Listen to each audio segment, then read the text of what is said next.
Deep within each individual lies a reservoir of tranquility.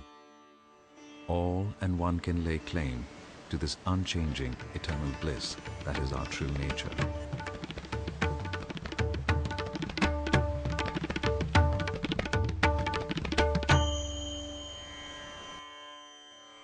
Sarve bhavantu sukhinah, sarve santu niramayah.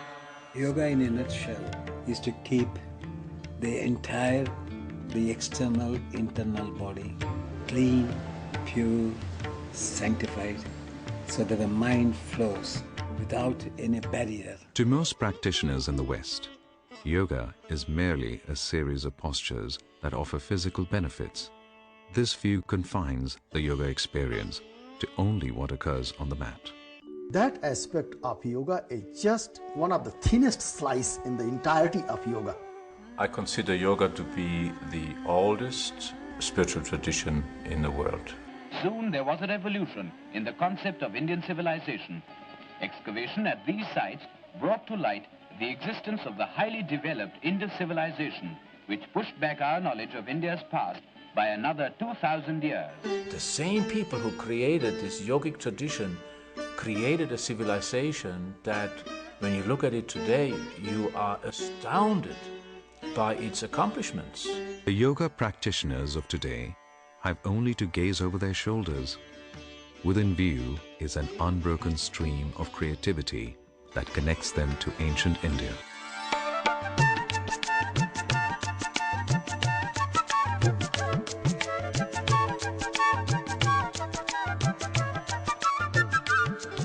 For all of these yoga systems, the goal is realization of the innermost self, whether that's called Atman or Purusha, and there's various names for it. The practice of yoga is the practice of coming back to ourselves and rediscovering ourselves, and in fact coming to love ourselves and understanding that we're not separate from the totality.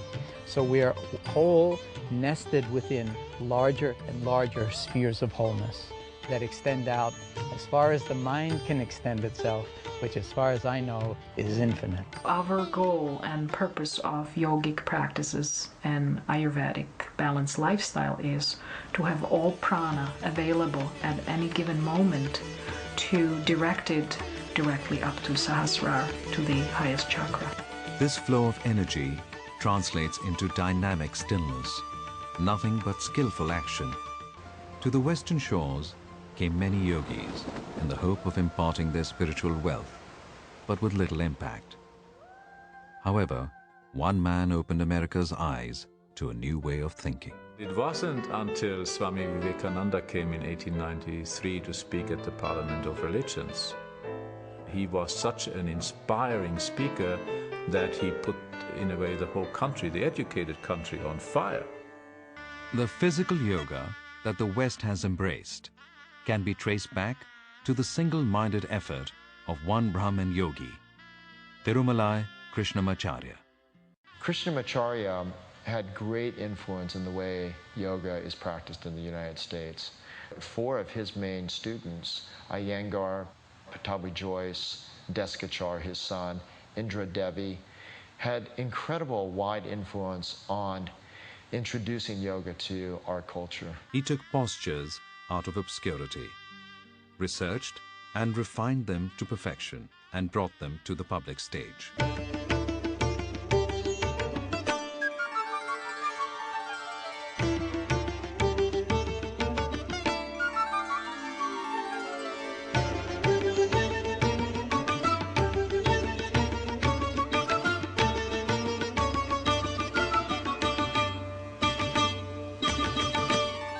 When people learn to relax deeply, they are different out there in the world.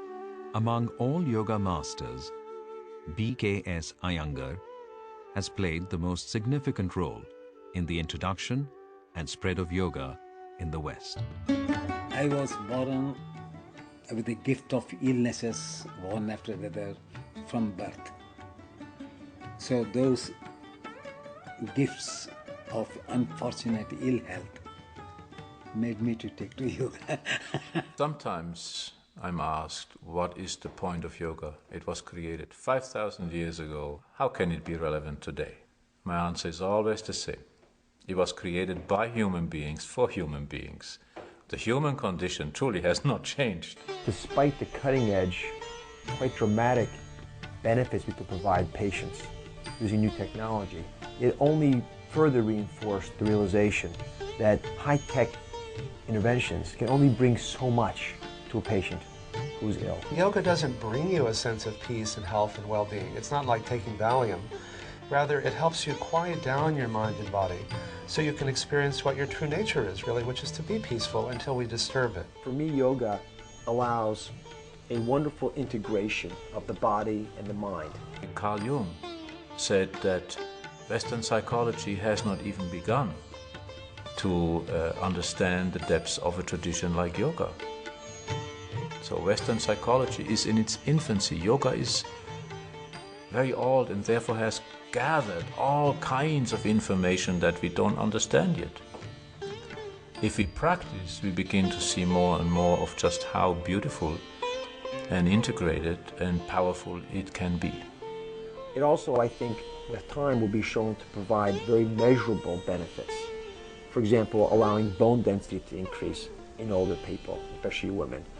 Perhaps influencing how your kidneys function. Definitely having an impact on blood pressure control. Maybe influencing cholesterol metabolism. Things that we don't have quite enough data yet, but we have very alluring tidbits of information that make it seem like yoga might play a wonderful role as a general health preserving therapy. And it's cheap, and you can do it yourself. And it's hard to beat that as a general public policy wellness tool. So if we could master mind, we would have untold worlds open up to us. And yoga provides us that promise.